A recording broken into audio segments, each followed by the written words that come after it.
Hello. This is the 10th Sunday after Pentecost, and our gospel lesson for today is Matthew 14, verses 22 through 33. Hear now the reading of the gospel.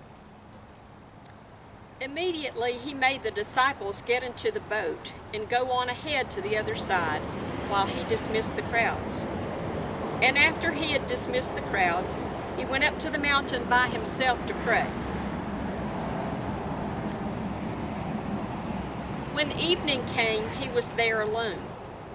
But by this time the boat, battered by the waves, was far from the land, for the wind was against them. And early in the morning he came walking toward them on the sea. But when the disciples saw him walking on the sea, they were terrified, saying, "It is a ghost." And they cried out in fear. But immediately Jesus spoke to them and said, "Take heart, it is I. Do not be afraid." Peter answered him, "Lord, if it is you, command me to come to you on the water." He said, "Come." So Peter got out of the boat, started walking on the water, and came toward Jesus. But when he noticed the strong wind, he became frightened and immediately began to sink. And he cried out, "Lord, save me."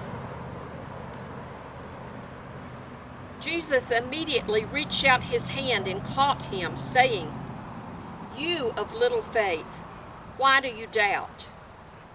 When they got into the boat, the wind ceased, and those in the boat worshipped him, saying, "Truly, you are the Son of God."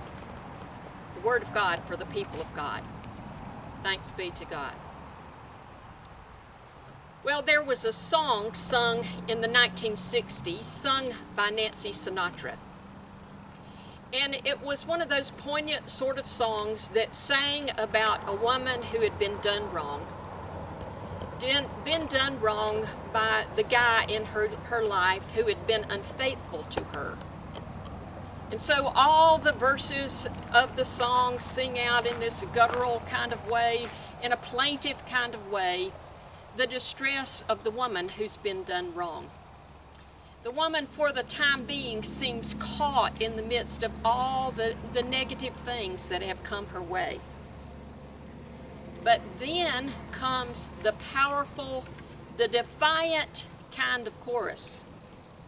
In these deep guttural sounds that are so characteristic of Nancy Sinatra, she sings, "These boots are made for walking, and that's just what they're gonna do. These boots are gonna walk all over you." Now, we need to rush ahead to say that we in the Christian faith are not persons who are motivated by getting even.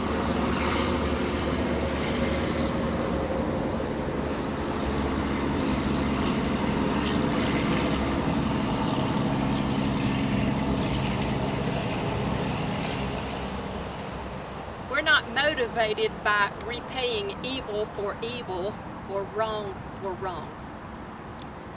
But it's rather interesting, though, just to pay attention to what's happening to the woman as she's singing. That sense of wrong done to her, that sense of sort of for a period of time being caught in the negativity of her life, having all sorts of questions about how to move on. But then in the chorus, realizing that there is strength for moving ahead in life, for walking, if you will, into the next chapter of her life. One of the things I thought of as I worked with this passage for this week are stages in a baby's life. We know that all of us love paying to the development of a new little baby born into our life. We love paying attention to things like that very first time that they flash a recognizable smile our way. Or we like to pay attention to things like the first solid foods that they eat.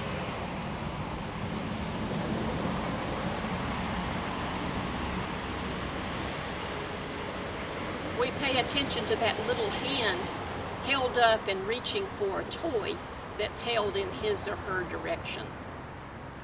But very, very few things, perhaps nothing more important in a baby's life, are those steps toward walking, that movement that they make toward walking.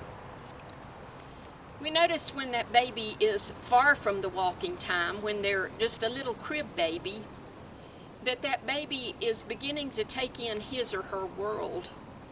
And they begin to notice for the first time the attachments to their bodies, the little hands that they place so close in front of their eyes that they're almost cross-eyed as they look at them. They pull that little hand close to the face and are intrigued with the hand and finally place it into the mouth.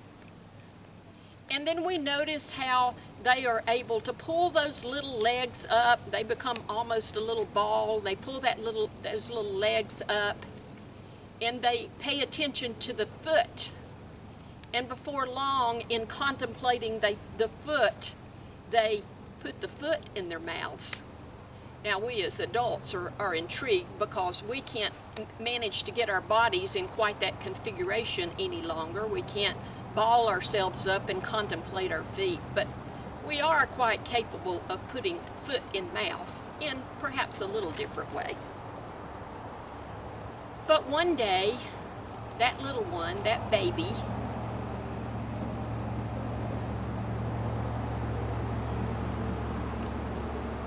as if on cue, begins to contemplate the feet in a different sort of way. As if on cue, it is as if the baby discovers these feet, not boobs any longer, but these feet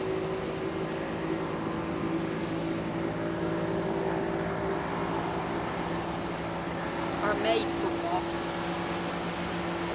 So that's the signal for the baby to do things like begin to pull up, hold on to the couch. And the parents are quick to pull out the cameras and to document this movement toward walking. The baby then begins to turn loose from one hand hold and to maybe take a step or two toward the next hand hold. And once again, the parents are quick to document. And one day the baby allows an adult in his or her life to take those little fingers and to allow the fingers to be the handhold, and he or she then takes those cautious little steps, making much progress toward walking on his or her own.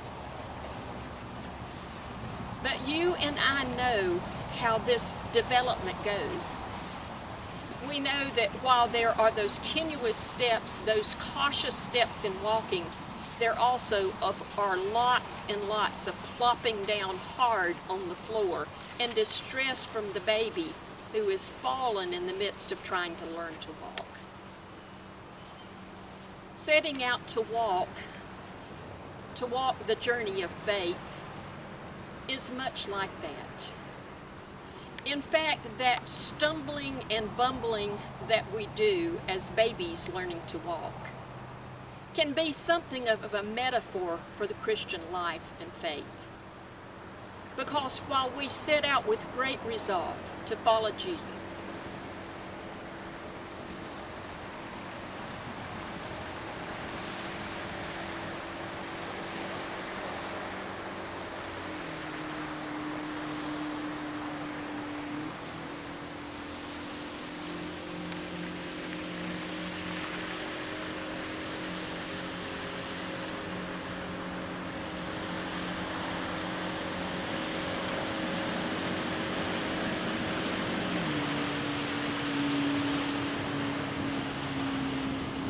we set out with great resolve to follow Jesus, to be ever so faithful, we stumble and bumble along in our journeys. And there are many times when we are, instead of being on the side of the coin of faith, we are in the midst of doubt and find ourselves struggling. It's interesting that our passage for today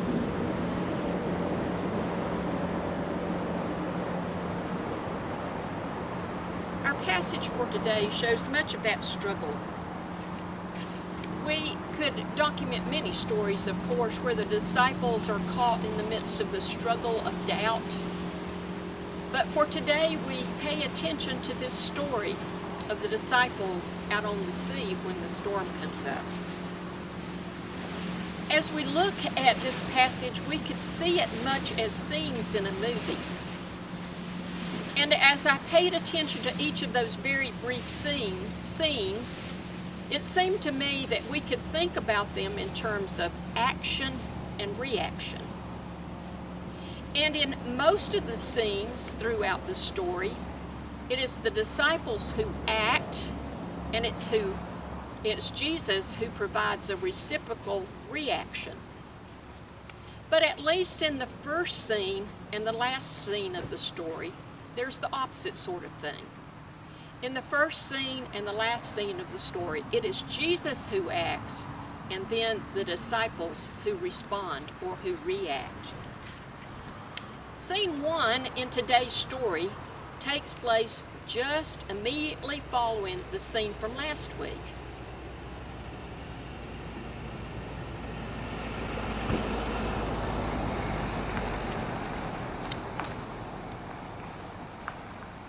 Last week's story took place near the Sea of Galilee. The crowds have come to Jesus and he feeds the 5,000.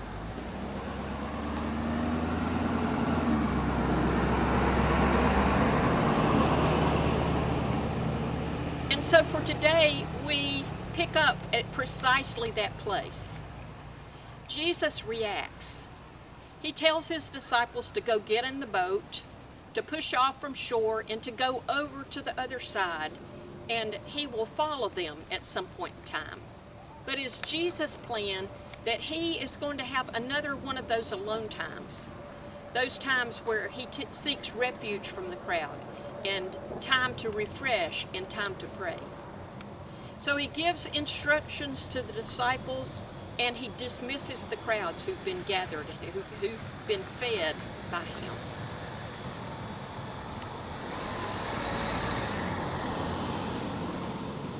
So Jesus does this work of sending the crowds forward and sending the disciples on their way. And then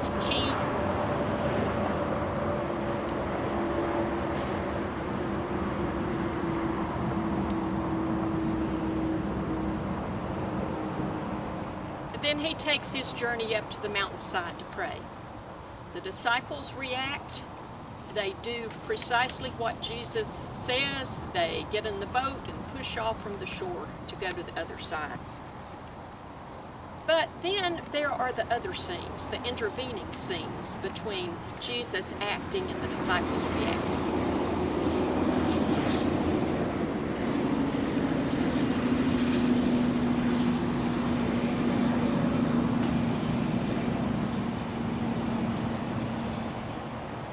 So this next scene is the disciples reacting and Jesus responded.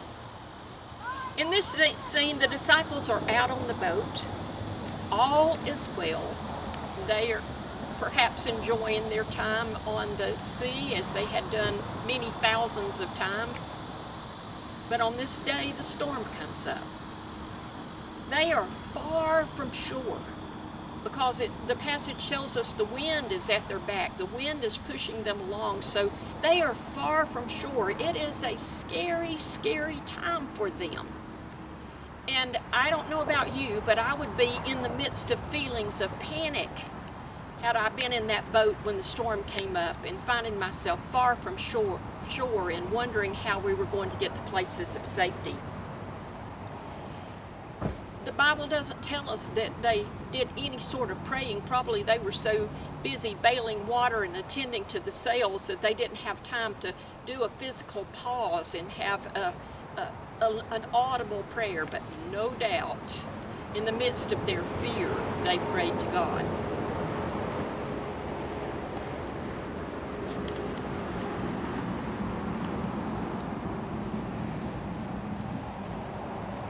But seeing the disciples in the midst of their fear, seeing them in the midst of distress, Jesus responds. and he responds by coming to them. In the next scene, the disciples are in the midst of their continued flurry of activity when all of a sudden they look out over the sea, and there they see a strange figure coming toward them. Well, no doubt their minds are in overdrive. When my mind is in overdrive, all kinds of things happen. Namely, I become afraid.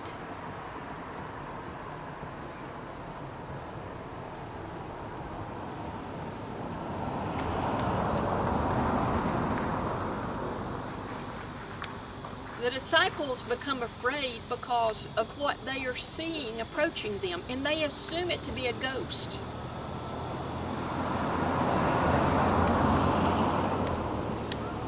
They respond, they react out of the depths of their fear, and they're wondering how on earth they're going to survive these next moments. But Jesus reacts. And he tells them, "Have no fear, for it is I who is coming to you." Notice that the words are comforting. They are comforting to the point that Peter is reassured.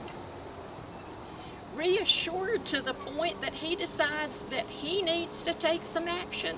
He decides that he needs to be out on the sea walking toward Jesus.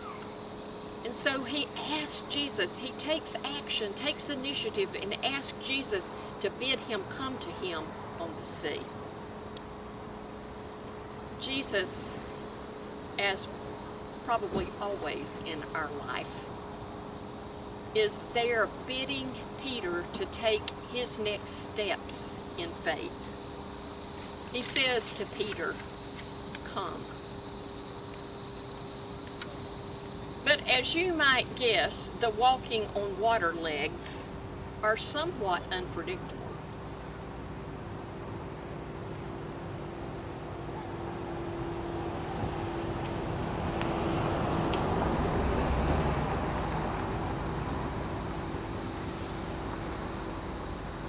Using those walking on water legs and taking steps in faith can be somewhat unpredictable. We can feel ourselves a little bit on shaky ground. So Peter, as he's testing out his walking on water legs, is something like that little child taking a first step and a second step and then plopping heavily down upon the ground.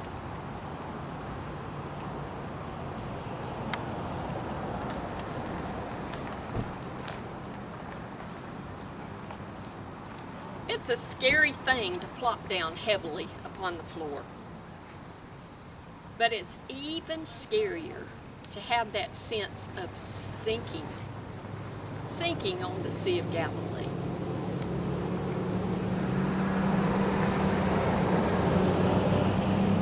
But thankfully, Peter knows exactly what he needs to do when the water gets rough. He knows what to do when those walking on water legs begin to fail him. So he does the prudent thing. He does the right thing and calls out to Jesus to save him. Notice what Jesus does at this point in time. Jesus reaches out his hand. It's just like that hand we hold out to the little baby, helping them to have that sense of security to move forward. Jesus does that for Peter. He holds out his hand. And in this process, Peter once again finds courage.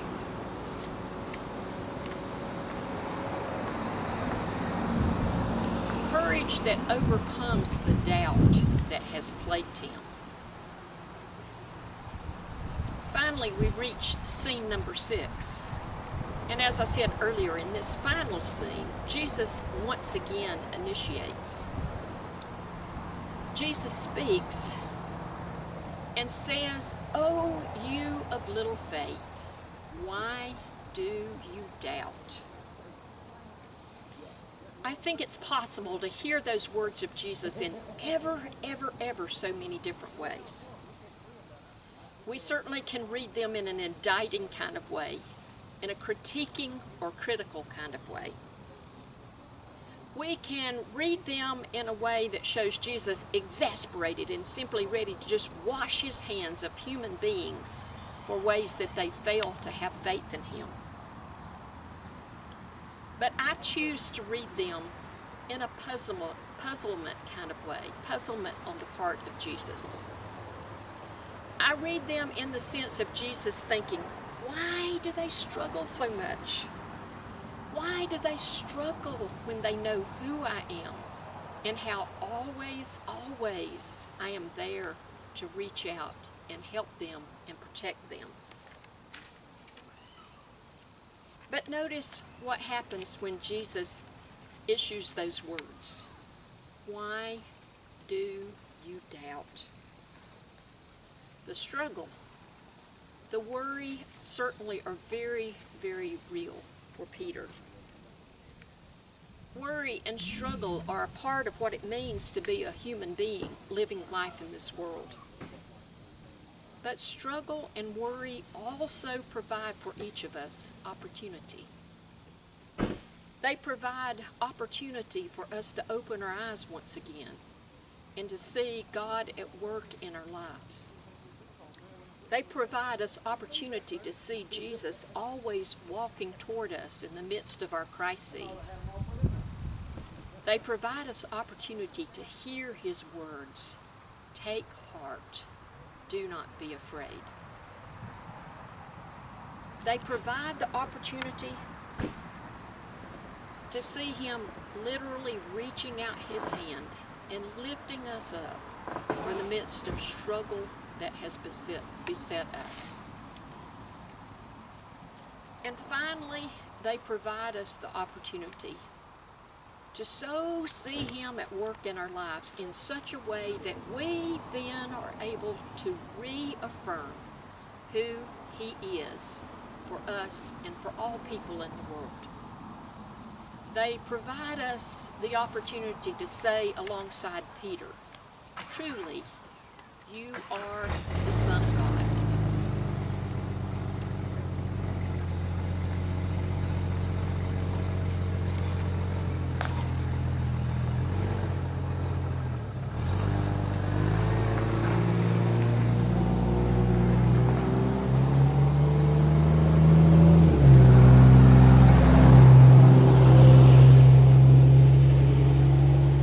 So today we close by saying, thanks be to God. Thanks be to God for allowing Jesus to be with us when the storm comes up. May we always see him at work in our lives, comforting us and lifting us up beyond our struggles. Amen.